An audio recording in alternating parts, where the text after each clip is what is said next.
I am Mia, a woman in my 50s who lives alone. My beloved husband passed away a few years ago from a heart attack, and my son has since gotten married and lives elsewhere. It's not that I ever wanted my son to live with me, but I can't deny that I feel lonely. The reason I didn't want him to live with me is because my own mother experienced harassment, making me realize that the conflict between mother-in-law and daughter-in-law can be complicated. To be honest, I didn't particularly like my own grandmother, and I believe that in any family, there can be various issues with the mother-in-law and daughter-in-law relationship. Additionally, I wasn't too fond of my son's wife, Emily. I found Emily to be condescending and often speaking down to others, so I felt we were not a good match. Here's how it went during a family meeting. This is my fiance, Emily. Isn't she beautiful, Mom? Nice to meet you. My name is Emily. We're going to get married. No, the pleasure is mine. I'm happy my son is getting married. Let's have a chat over coffee. Thank you. Please help yourself to some snacks if you'd like. Wait, is this handmade, Mia? Yes, I baked my signature cheesecake. Is it not to your taste? Sorry, it's just that handmade sweets seem so poor. Sorry, Emily. Mom's just into making everything by hand. It's hilarious. I was dumbfounded because even my son joined in the laughter. I've always enjoyed baking and fed my son lots of homemade food since he was young. Had he always thought it seemed poor? Afterward, Emily spat out the cheesecake she had eaten and laughed. It was distasteful and very unpleasant. According to my son, Emily comes from a good family, but her words and actions leave much to be desired. Since they got married, every time we meet, she never fails to make snide remarks, and it's tiring. Also, I don't get along with Emily's parents either. Emily's mother, Elizabeth, always acts superior, and her father, Logan, carries himself as if he were a king. Logan is the president of a small to medium-sized company, and Elizabeth occasionally appears at the company, but is primarily a housewife. For some reason, Elizabeth looks down on me for still working. It must be tough having to work even in your 50s. Well, I suppose you're not getting much in terms of survivor benefits since your husband passed away. I wouldn't want to work so hard at this age. Ah, is that so? Of course! Women find true happiness when they become housewives. You've been working all the time, so you probably didn't give Mason much love, did you? That's not true. I loved Mason. Really? I always think working mothers are cutting corners in parenting. I'm happy that Emily has become a housewife. Women should focus on the household chores after quitting their jobs. Despite being of the same age as me, Elizabeth had very outdated views. It's not that being a housewife is bad, but commenting on other people's lifestyles as if she's some kind of authority was annoying. Frankly, I wish she'd just mind her own business. Now I've somehow ended up agreeing to go on a trip with Emily's irritating parents, which has me quite bewildered. It's the year-end holidays and I have time off work. Out of the blue, Elizabeth called and invited me. What's more, they've already booked a luxury hotel and airline tickets. Given the situation, I had no choice but to agree. I arrived just before the scheduled 10 a.m. meeting time at the airport terminal. Then, Mason, Emily, Logan, and Elizabeth showed up carrying large bags. Thank you for inviting me. I feel somewhat guilty, though. Oh, don't mention it. Let's board. Here's everyone's tickets that we've bought in advance. Mom, you're so organized. Sorry, Mia. I don't have a ticket for you. What? I forgot to buy your airplane ticket, so you'll have to get there by boat. It'll take 10 hours. Wait, what? Mom taking a boat is hilarious. It suits you. We'll wait for you in Los Angeles. Well, that's how it is. Take your time getting there. Sure, but are you guys really okay with this? Huh? I'm fine, but are you sure you want to leave me behind? What are you talking about? We won't have any issues. Just be aware, if your back hurts from the boat ride, it's not our problem. See you there. We'll be enjoying ourselves at the luxury hotel. I'm going to order so much room service. Logan, let's have lots of drinks. They all walked through the gate laughing. Left alone, I almost crushed my mobile phone in a fit of rage. Why do I have to be subjected to such cruelty? I thought coming here would be a chance to get along well with everyone. But this makes me look like a complete fool. No, I must have actually been a fool to fall for this. Logan and Elizabeth must have been plotting to bully me and excluding me from the start. I'll definitely get back at them. I won't forgive them. Just watch. I'll make sure They can't fight back. Muttering to myself as I left the station, I must have looked like a scary old lady to those around me. My face at the time must have been filled with anger. When I got home, I opened my mobile phone. I finished my work quickly and closed it, then took a short nap. When I woke up, there were a ton of WhatsApp notifications on my phone. Curious, I checked them and found they were from Elizabeth. Since I turn off notifications when I sleep, I didn't notice. When I made a WhatsApp call, an infuriated Elizabeth answered. How dare you do that to me? What are you talking about? Don't play dumb. You uploaded that conversation on a video site, didn't you? Ah, you mean the short video? It's going viral. It's even creating a buzz on major forums now. What did you just say? There's even a thread called Evil Witch Aunt, and it's already up to part 10. Where do I come off as an evil witch aunt? I'm a classy and refined lady. Don't underestimate me. Oh, you weren't aware that you're mean? That's a serious issue. Don't you think you can make a fool of me? Because of you, I've been bombarded with messages from friends who saw that video, and it's ruining my vacation mood. Is that so? But the one at fault is you, Elizabeth. I just uploaded the audio. I didn't record it illegally or anything. What are you saying? You are the real evil witch aunt. You must be doing this out of jealousy because you're not as wealthy as I am. You're envious of everything about me, aren't you? Not envious at all. After all, Elizabeth, you're being deceived by Logan. My late husband really cherished me.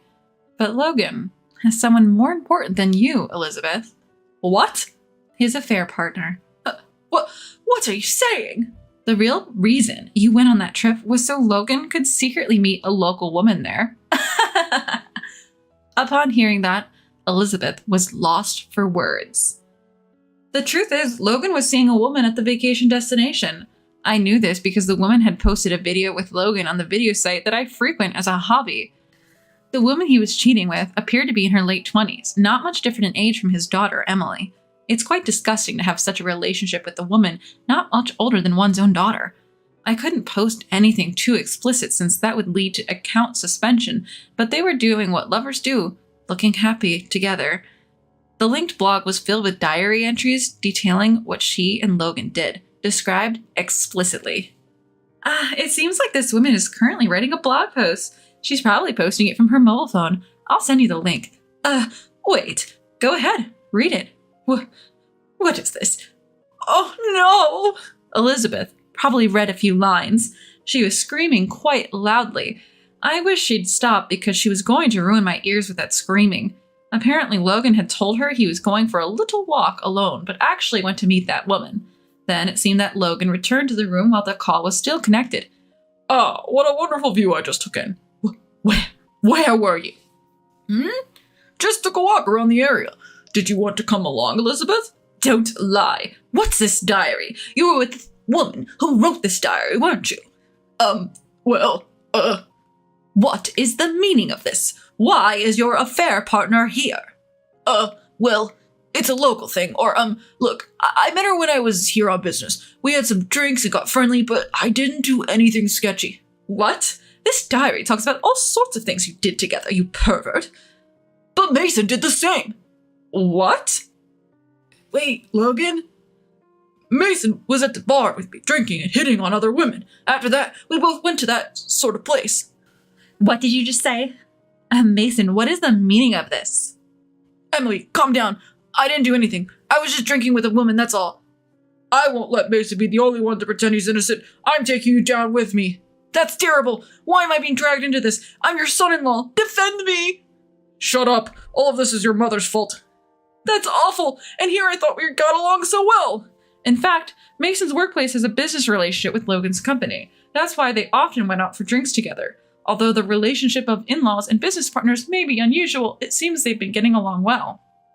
At one point, Logan's company and Mason's company ran into some trouble and had to go apologize to a client. The destination for this trip happened to be the same place they were vacationing. There, after begging for forgiveness, they decided to go out for drinks and apparently got carried away. They ended up flirting with women and developing relationships and have been visiting privately multiple times. So when you two said you were going surfing and snorkeling together, that was a lie? Well, you see, what about mountain climbing together? That was a lie too. That's terrible. This is too much. I can't believe it. See, I didn't do anything. You did. I know what you did. This and that. Please don't spill it. Mason is neither an adopted son-in-law nor anything like that, but it seems he was fond of Logan. It's outrageous that both of them had been going there to meet women and have a good time repeatedly. I knew Logan was cheating, so I kept that knowledge as a trump card to use against him someday. But I was shocked to find out my son was doing the same thing. What on earth are they doing, even when they go to Los Angeles? Saying it's a family vacation, but actually meeting up with mistresses? The thought makes me nauseous. Realizing I've been made a fool of by these people, I felt pathetic. Then Elizabeth started yelling on the phone again. This mess is your fault. Mia, apologize. No, I won't apologize. What? You're just poor and jealous of me. So you're trying to ruin my family, aren't you? You're the worst, a demon. You're the demon, Elizabeth, because you were flirting with a young man, weren't you? What? An employee of my company said you approached him and made him uncomfortable. Wait, your company's employee? Yes, I'm the CEO. You've heard of XX Foods, right? You thought I was just a part-timer there, but actually, I run the place. What? The famous XX Foods? Yes, I worked my way up and became the CEO. You're even more of a high society person than I am. Yes, that's right. I'm not struggling at all and certainly don't envy you, especially after what you did to my employee. I didn't do anything. I just spoke to him because he was cleaning the front entrance. He said you made him uncomfortable. I hesitate to say it, but what you did was totally inappropriate. Oh my God. In my company, we have a cleaning duty rostered, and it appears you specifically showed up when that man was on duty and made physical contact with him. As a result, he's now afraid to come to work and is on leave. What will you do if you're sued? His spouse and parents seem quite upset as well. Stop it, please. I'll apologize. I swear I won't do it again. It's not up to me to forgive you. That's for my male employee to decide. Elizabeth used to jog past our company building. At that time, she noticed Alexander, a young, handsome man on cleaning duty, and started behaving inappropriately towards him. Alexander was nervous because Elizabeth always approached him on his Monday cleaning duty. It seemed like he was holding back because the other person was a woman. He felt he couldn't be too confrontational, worried that if he didn't anything, he might be the one getting sued. However, as Elizabeth became more brazen, things started to escalate, pushing them to the brink emotionally. And so they fell ill and are currently on leave from work. When Alexander said he was taking time off work, I initially thought it was due to job-related stress. But then I received an email from Alexander with photos, explaining that he was being harassed by this woman. Seeing that, I decided to corner this demonic Elizabeth completely. I can forgive her making a fool out of me, but causing stress to my employees is unacceptable. Alexander is a young man, not much different in age from my son or daughter-in-law. Thinking about how Elizabeth was targeting someone so young made me feel utterly disgusted. With Alexander's consent, I forwarded those photos in the story to Logan's WhatsApp. It turned out to be a miserable situation. A battlefield unfolded on the other end of the phone again. Hey, what do you think you're doing? How dare you go after a younger man? But it wasn't just me doing it. He had nothing to do with it. Shut up. You're just a creepy old stalker. I'm divorcing you. What? You've been having an affair too. You owe me hundreds of thousands of dollars in alimony. Silence. I'm not giving you a dime. I don't need you either. Wait, Emily. Never call me by my name again. It appears a big argument broke out at a luxury hotel in Los Angeles. After that, Logan and Elizabeth got divorced. Well, Logan was the one who had an affair, so Elizabeth received alimony, but she had to pay the same damages when Alexander sued her for harassment. So it's like she just passed along the alimony she received from Logan. Afterwards, Elizabeth told me she needed work and asked if I could hire her, but I refused. I don't need someone who causes such problems. My son also divorced Emily, and it turns out she's pregnant, so they're having issues. My son is an idiot too, and I've lost the will to help him. I wonder where I went wrong in raising him, but I keep telling myself he's an adult. And it's not solely my fault. Now that I've had my revenge, I plan to work even harder as a president from now on.